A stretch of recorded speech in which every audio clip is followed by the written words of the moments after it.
গত ইন্টারিম যখন আসছেন তার ৩-৪ মাস পর থেকে আমরা একটা প্রস্তাব দিয়ে যাচ্ছি জাতির সামনে, আপনারা যতই চেষ্টা করেন কোনো লাভ হবে না, শান্তি আনতে পারবেন না। এই বিদ্যমান কাঠামো, বিদ্যমান ব্যবস্থা, এটাকে বলা এক্সিস্টিং সিস্টেম, এটা ব্রিটিশদের তৈরি করা, মানুষের তৈরি করা ব্যবস্থা। এখানে ত্রুটিগুলি কি কি আমরা একেবারে সূক্ষ্ম ত্রুটিগুলি নিয়ে আমাদের প্রয়োজন নাই। মোটা দাগে আমরা বলেছি এই ব্যবস্থা শান্তি দিতে পারবে না। এই ব্যবস্থা অলরেডি আমরা দেখেছি। ব্রিটিশরা চলে গেল ৮০ বছর, এই ৮০ বছর থেকে ২৩ বছর আমরা পাকিস্তান দেখেছি। আন্দোলন, সংগ্রাম, অভ্যুত্থান, বিপ্লব, মানুষের জীবন যাওয়া, শেষে ৭১ যুদ্ধের পরে পরিণতিতে দুটা ভাগ হয়ে গেল। শান্তি কিন্তু আসে নাই। লক্ষ লক্ষ মানুষের মৃত্যুর মধ্য দিয়ে একটা দেশ স্বাধীন হলো। স্বাধীন হওয়ার পরে ক্ষতবিক্ষত রাষ্ট্রকে নিয়ে শুরু হলো সেই পুরানো কায়দায় লুণ্ঠন, অত্যাচার, জুলুম, সেই রাজনীতিকদের পুরানো চরিত্র। আপনার অর্থ পাচার, দুর্নীতি, পাশ্চাত্যদের দাসত্ব করা, সেই সুদভিত্তিক অর্থনীতি। তো কাজেই সেই সাম্প্রদায়িকতা, এই পশ্চিম পাকিস্তানিদের বিরুদ্ধে যে অভিযোগগুলি ছিল যে ধর্মকে রাজনীতির হাতিয়ারে ব্যবহার, এখানেও ঠিক তাই হলো। ওখানে যেমন অভিযোগ ছিল অর্থ সব লুণ্ঠন করে নিয়ে পশ্চিম পাকিস্তানের শাসকরা এখান থেকে লুণ্ঠন করে নিয়ে যাচ্ছে, কাজে আমরা এখানে জুলুমের শিকার হচ্ছি, আমরা গরিব হচ্ছি, আমরা অসহায়। ঠিক একই কায়দায় দেশ স্বাধীন হওয়ার পরে মাত্র ১ বছরের ব্যবধানে ১০,০০০ নতুন কোটিপতির জন্ম হয়েছে। এই ৭২ থেকে ৭৩, ৭৪, যারা জানেন ৭৪ সালে দুর্ভিক্ষ হয়ে গেল। সে ভয়াবহ দুর্ভিক্ষে কি অবর্ণনীয় কষ্ট হয়েছে আপনারা সেটা ভালো করে জানেন। তো অর্থ পাচার কিন্তু বন্ধ হয় নাই। আগে নিয়ে যেত ইংল্যান্ড, পরে নিয়ে গেছে পশ্চিম পাকিস্তান, পরে সে অর্থ পাচার করে নিয়ে গেছে আমেরিকা আর হলো কানাডা। অর্থ পাচার কিন্তু বন্ধ হয় নাই, আজ পর্যন্ত বন্ধ হয় নাই। আমরা বলেছি এই সিস্টেম, এটা মানুষের তৈরি, ব্রিটিশদের তৈরি করা, এটা শান্তি আসবে না। এটা অলরেডি পরীক্ষা নিরীক্ষা হয়ে গেছে। এটাকে বলা হয় এক্সপেরিমেন্ট। আমরা দেখা শেষ।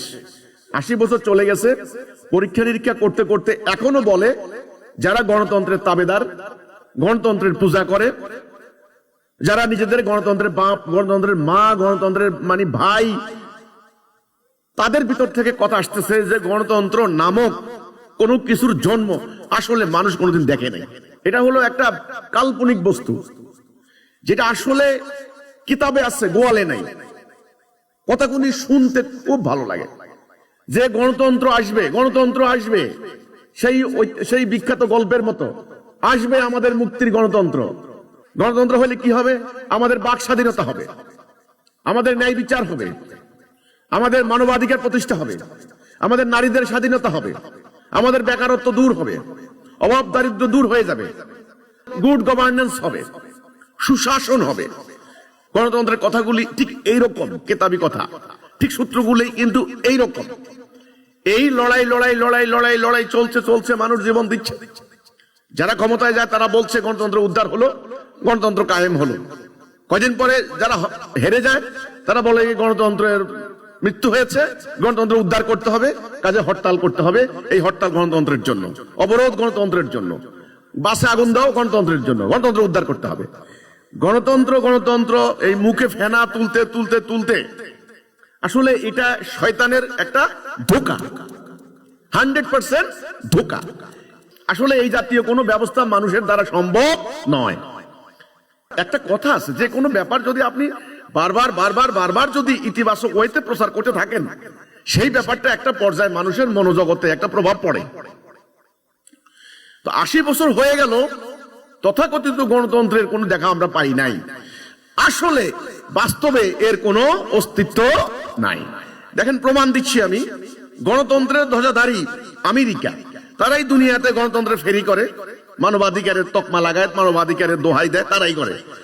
তারা যে কাজটা করলো, ভেনেজুয়েলার প্রেসিডেন্ট নিকোলাস মাদুরো ওরাকে ধরে নিয়ে চলে গেল। এবং যে তথাকথিত গণতন্ত্রের প্রেসিডেন্ট কি বলছেন? বিশ্বের কোনো আইন বলতে কিছু নাই, আমার কথাই হবে এখন আইন।